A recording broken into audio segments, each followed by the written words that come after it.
Thank you for tuning in to the Patricia Show. My name is Patricia. Now, this is part two of why was the original Gospels hidden for over 1,600 years? Why?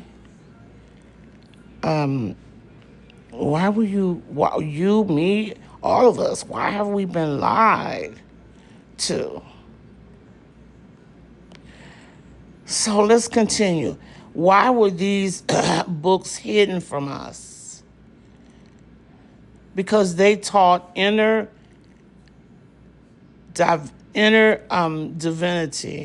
direct connection to God, mystical knowledge, empowerment of the individual.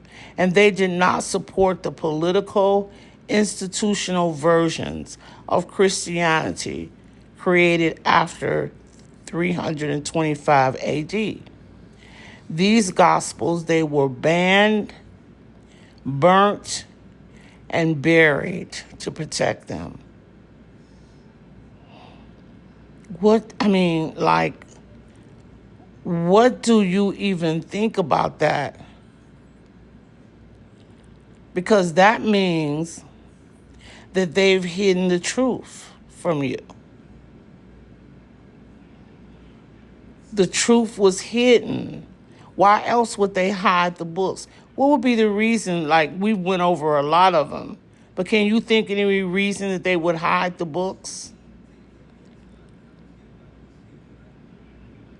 When these gospels were discovered, and there were more, because I think there was some discovered in the 1800s. There were just different ones that were discovered throughout history, but we're talking about right now the ones that was discovered in 1945. So now, when they took them, okay, so then, they had to put it together because this stuff was on a certain type of paper. They were not in English.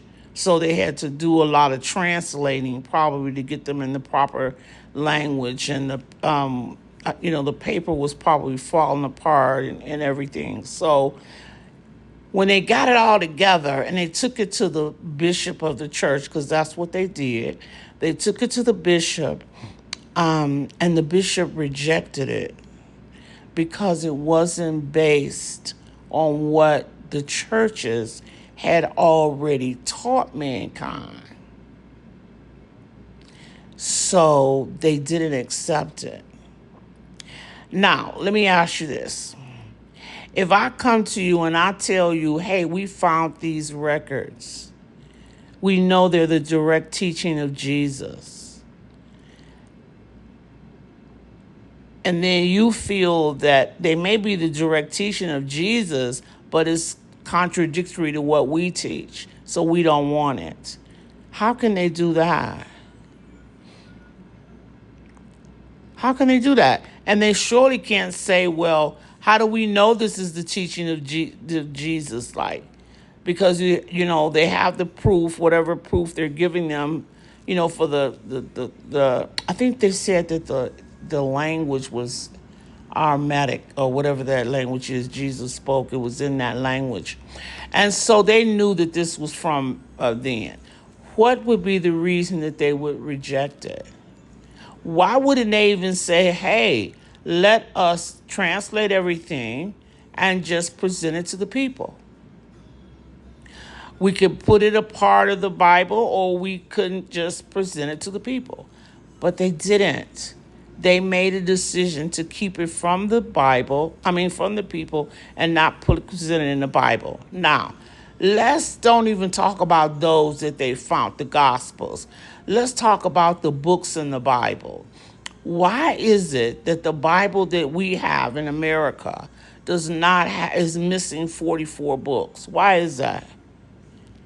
And the books in Ethiopia, they have all of the books listed in their Bible. Why is that?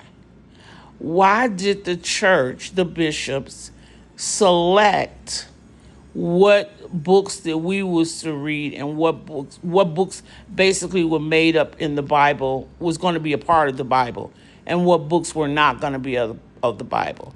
How can you tell the people that These words are directly from God. They were transmitted to these men, priests, and it's directly from God. How can you say that when you pick and chose what books was going to go in there? You didn't take all 100 or whatever many books there was in the Bible and just say, okay, let's put all of the Bible together. If this Bible was divine translated, then we need to take the whole thing. No, that's not what they did. They took out what they didn't think should be in.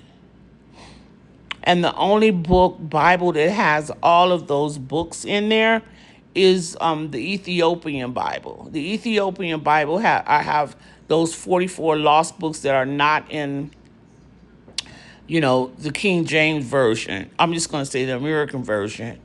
They're in the Ethiopia book. But what I'm trying to say is, you as the bishops, if this is divine given information, how can you say what's going to be in it and what's not? If it's divine information, shouldn't all of it have been in there? So that makes you question the divinity when they tell you that the book was translated directly from God. You need to think about that, because that's a lie too. That information that they're giving you in the Bible was not coming directly from God.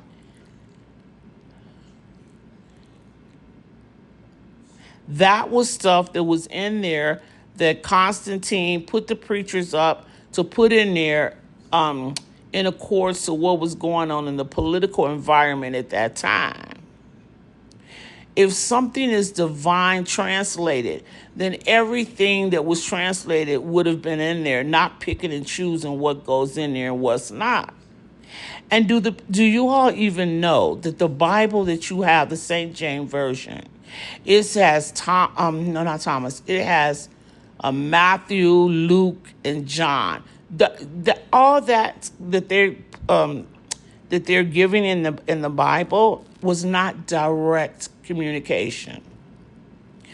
They got this information from 3 or 4 different sources. Like John could tell you, okay, like for example, John might say, Jesus said the kingdom of heaven is within. John in that book never heard Jesus say that. He getting that information from 3 or 4 different people who heard Jesus say that. And he putting it in the book like he heard Jesus say it, but he didn't. Now, the Gospels that they found in 1945, that was direct communication. Jesus directly communicated with Jude and with those people, with those books. When in the book of, I think it's the book of Thomas, the book of Thomas is filled with, if I'm not mistaken, it's 114 or 144 different statements that Jesus gave. These were direct statements that he heard Jesus say. Why would you not want to put that in there? Those are direct statements. Something is awfully wrong, people. And it's time that people wake up and see what is going on.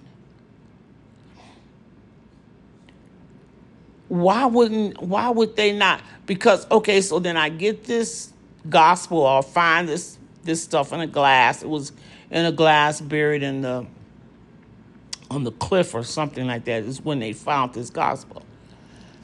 Because it's teaching you that the kingdom of heaven is within you, that God is within you, that you don't need the priest or the prophet, that you could go to God direct. They don't want you to do that, because they can't control you if you do that. They can only control you if they make you keep coming to church, because they've told you the church is your salvation. So they want you to keep going to church and telling you that the Pope is the representation of God on earth. So what the Pope say, go. They're not telling you, wait a minute, you could sit down and communicate with God yourself. Nor do they want you to see the teachings when Jesus said that you could sit down and hear God yourself. The Nicene, I think it was 325 AD. They made Jesus the Son of God. They did that.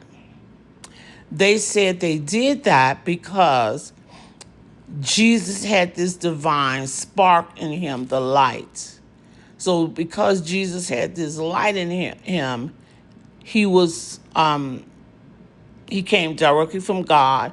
So he was from God. I mean, the only Son of God. Okay.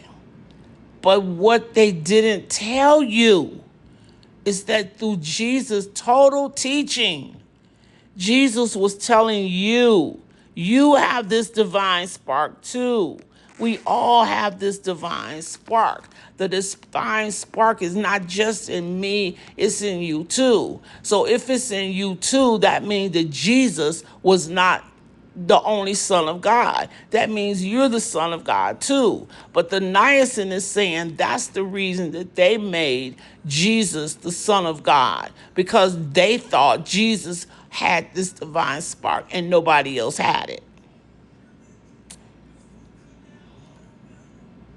So when they heard the truth, when these books came out, well, this was years later because this was 325. So let's just say the bishops. When the bishops came in 1945 and they found out, hey, everybody has this spark, why did they choose to hide that? Why didn't they say, hey, we was wrong? I mean, not we, but back in Nicene 325 AD, they were wrong. They made Jesus the Son of God, but it's not true. All mankind is the Son of God. We have to change this. No, they didn't. Because it didn't go along with what they said, that Jesus was the Son of God, they just labeled it like they didn't heresy. They didn't want to see it or bring it towards the church or put it in the Bible or nothing.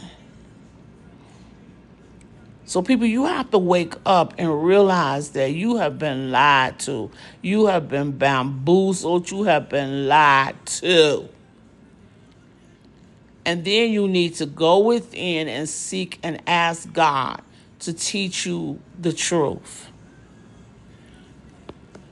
Because all this time they have had people worshiping Jesus as if Jesus was the only Son of God. And that is incorrect. It's not correct. Jesus never told you to worship him. Jesus told you to worship the Father. Go and read those texts that were found with Jesus teaching. Now, some of you will begin to investigate to see what's going on, but some of you are not. Some of you are just going to continue to praise Jesus and go ahead. Jesus is your elderly brother who came here to help you. The same divine spark that is in Jesus is in you. That same divine spark. You are no different from Jesus. And Jesus came to show you that. But the church have lied and made you think that Jesus is the Son of God so that you could pray to Jesus and not to God. And that is so not true.